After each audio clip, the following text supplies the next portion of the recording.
श्री स्वामी समर्थ. मी शर्मिला. माझ्या या यूट्यूब चॅनलमध्ये माझ्या सगळ्या गोड यूट्यूब फॅमिलीचं पुन्हा एकदा नव्याने स्वागत करते. तुमच्या मनातील सगळ्या चांगल्या इच्छा स्वामी महाराज पूर्ण करोत हीच स्वामी महाराजांच्या चरणी प्रार्थना करते आणि आपल्या याच्या नवीन व्हिडिओला सुरुवात करते. येत्या 25 जूनला म्हणजेच बुधवारी आलेली आहे ज्येष्ठ अमावस्या. या ज्येष्ठ अमावस्येला दर्श अमावस्या, निर्जला अमावस्या या नावाने सुद्धा ओळखले जाते.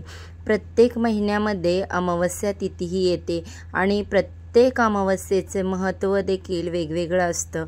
ज्यामध्ये ज्येष्ठ अमावस्या ही अत्यंत महत्त्वाची आणि पवित्र तिथी मानली जाते. या ज्येष्ठ अमावस्येच्या दिवशी ज्येष्ठ महिना संपून आषाढ महिन्याची सुरुवात होते आणि म्हणून या अमावस्येला विशेष महत्त्व दिले गेले आहे. ज्या दिवशी पृथ्वीवरून चंद्राचा प्रकाशित भाग न दिसता अप्रकाशित भाग दिसतो ती तिथी म्हणजे अमावस्या तिथी असते. आणि अमावस्या म्हटलं की बरेच जण खूप घाबरतात. अमावस्या हा दिवस वाईट आहे, परंतु खरं तर पहा, हा अमावस्या हा दिवस वाईट नसून अत्यंत शुभ मानला जातो. फक्त अमावस्येच्या दिवशी नकारात्मक लहरींचा परिणाम जो आहे तो इतर दिवसांच्या तुलनेत खूप जास्त प्रमाणात असतो आणि हा अमावस्येचा परिणाम लहान मुलं, आजारी व्यक्ती यांच्यावर मोठ्या प्रमाणावर होत असतो. म्हणून हा दिवस आपल्याला वाईट वाटत असतो, परंतु हा दिवस वाईट नसून आपल्या घरातील इडापिडा, नकारात्मकता, नजरबाधा दूर करण्यासाठी खूप प्रभावी दिवस मानला जातो. परंतु अमावस्येच्या दिवशी काही वस्तू खरेदी करून घरी आणल्यास आपल्या हिंदू धर्मशास्त्रामध्ये मनाई केली आहे. या वस्तू घरात आणल्यास लक्ष्मी नाराज होते आणि अशा घरात लक्ष्मी नाराज होऊन राहत नाही, तिथे रोगराई, दुःख निर्माण होते. तर अशा कोणत्या वस्तू आपल्याला ज्येष्ठ अमावस्येच्या दिवशी चुकूनही खरेदी करायच्या नाहीत याबद्दलची संपूर्ण माहिती आज या व्हिडिओमध्ये मी तुमच्यासोबत शेअर करणार आहे. त्यामुळे व्हिडिओ हा स्किप न करता शेवटपर्यंत नक्की पहा. चॅनेलवरती जर पहिल्यांदा नवीन आला असाल तर चॅनेलला सबस्क्राईब करा, व्हिडिओला लाईक करा आणि असेच नवनवीन माहितीपूर्ण व्हिडिओ पाहण्यासाठी बेल आयकॉन देखील प्रेस करा. ज्यामुळे काय होईल, मी जेव्हा पण माझ्या चॅनेलवरती नवीन व्हिडिओ अपलोड करेल त्याचे नोटिफिकेशन सर्वात आधी तुमच्यापर्यंत पोचेल आणि तुम्ही एक पण व्हिडिओ मिस करणार नाही.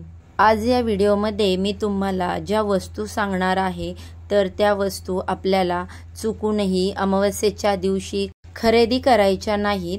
यामुळे काय होईल की याचे वाईट परिणाम आपल्याला भोगावे लागतात. आपल्या मागे अडचणी, संकट निर्माण होतात. आपल्या कुटुंबाची प्रगती खुंटत जाते. लक्ष्मी आपल्या घरातून काढता पाय घेत असते. आपल्याला आर्थिक अडचणींना सामोरे जावे लागत असते.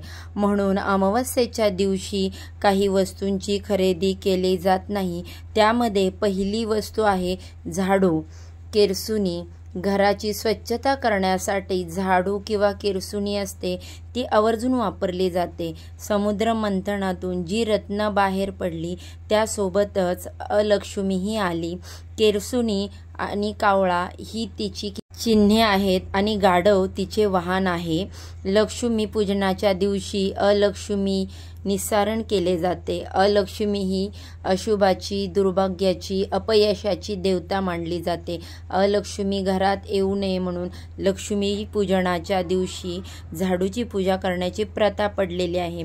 मात्र दक्षिण भारतात अलक्ष्मीचे प्रस्त मोठे आहे. अमावस्येला लक्ष्मी देवीची पूजन केले जात असल्यामुळे या दिवशी घरात नवीन झाडू किंवा किरसुणी आणू नये असे सांगितले जाते. या दिवशी नवीन किरसुणी विकत आणल्यास लक्ष्मी देवी नाराज होते आणि नकारात्मक परिणाम त्याचा जाणवतो आणि म्हणूनच अमावस्येला झाडूची खरेदी चुकूनही करू नये. आणि बघा, तर झाडू कोणत्या दिवशी खरेदी करावा? झाडू शुक्रवारच्या दिवशी खरेदी केला तर तो अत्यंत शुभ मानला जातो. म्हणून आठवड्यातील तुम्ही कोणत्याही शुक्रवारी झाडूची खरेदी करू शकता, परंतु अमावस्येला चुकूनही झाडूची खरेदी करू नये. त्यानंतर पुढची दुसरी वस्तू आहे ती म्हणजे पूजा साहित्य. अमावस्येचा दिवस हा पितरांशी जोडलेला असतो. हा आपण अनेक कथांमध्ये पाहिलेला आहे. ज्येष्ठ अमावस्या ही दर्श अमावस्या या नावाने देखील ओळखली जाते. त्यामुळे या दिवशी शुभ कार्यासाठी लागणारे साहित्य किंवा पूजा साहित्य घरामध्ये आणू नये असे सांगितले जाते. असं केल्यास नकारात्मकता येते, शुभ कार्यात विघ्न येऊ शकते. पूजा साहित्य शुभ कार्यासाठी वापरले जाते. अमावस्येच्या दिवशी करावयाच्या पूजनाचे साहित्य हे तुम्ही आधीच आणून ठेवावे, त्या दिवशी आणू नये. जर आपल्याला अमावस्येच्या दिवशी काही उपाय करायचे असतील किंवा सेवा करायची असतील, त्यासाठी लागणारे जे साहित्य आहे ते तुम्ही आदल्या दिवशीच आणून ठेवायचं आहे. परंतु अमावस्येच्या दिवशी चुकूनही खरेदी करू नका. तसेच अमावस्येच्या दिवशी लक्ष्मी देवीची पूजा करण्याची प्राचीन परंपरा आहे. त्यामुळे या दिवशी मांस, मटण, मद्य अशा गोष्टींचं खरेदी करून त्या घरात आणू नये असे सांगितले जाते. मंगलकारकच्या वेळी अशा गोष्टी घरात आणणे वर्ज्य मानले आहे. त्यामुळे अशा गोष्टी घरात आणणे किंवा त्याचे सेवन करणे नुकसानकारक मानले गेले आहे. आरोग्याच्या दृष्टीने देखील ते चांगले नाही, तर आध्यात्मिक दृष्टिकोनातून ते अशुभ मानले जाते. यामुळे देवता नाराज होतात आणि आपण केलेल्या कार्याचे पुण्यफळ देखील आपल्याला मिळत नाही. तसेच अमावस्येच्या दिवशी तेलाने मालिश करू नये असे सांगितले जाते. याचा संबंध पितरांशी जोडलेला आहे. अमावस्येच्या दिवशी अनेक ठिकाणी श्राद्ध विधी उरकण्यात येतो. तसेच अमावस्या हा चंद्राच्या संक्रमणाचा काळ मानला गेलेला आहे. या दिवशी नकारात्मक ऊर्जेचा संचार अधिक असतो. त्याचप्रमाणे संक्रांतीला सूर्याचे संक्रमण होते. सूर्य संक्रमणाच्या काळात नकारात्मकता वाढलेली असते आणि या काही कारणामुळे तेलाने मालिश करू नये असे सांगितले जाते. तसेच या दिवशी आपल्या घरामध्ये चुकूनही कणिक धान्य आणू नये. असे मानले जाते की धनधान्य यांचा संबंध लक्ष्मी देवीशी आहे, त्यामुळे पितृदोष लागू शकतो. अमावस्येच्या दिवशी कणिक किंवा धान्य आणल्यास आपल्याला लाभ मिळत नाही. ते धान्य पितरांना समर्पित होते आणि त्यामुळेच अमावस्येच्या दिवशी चुकूनही तुम्ही धान्य विकत आणू नका.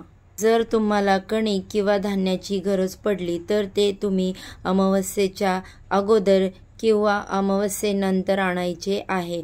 तसेच या अमावस्येच्या दिवशी जर तुम्हाला एखाद्या बाहेरच्या व्यक्तीने एखादी मिठाई किंवा खीर, दही भात खायला दिला तर तो चुकूनही खाऊ नका.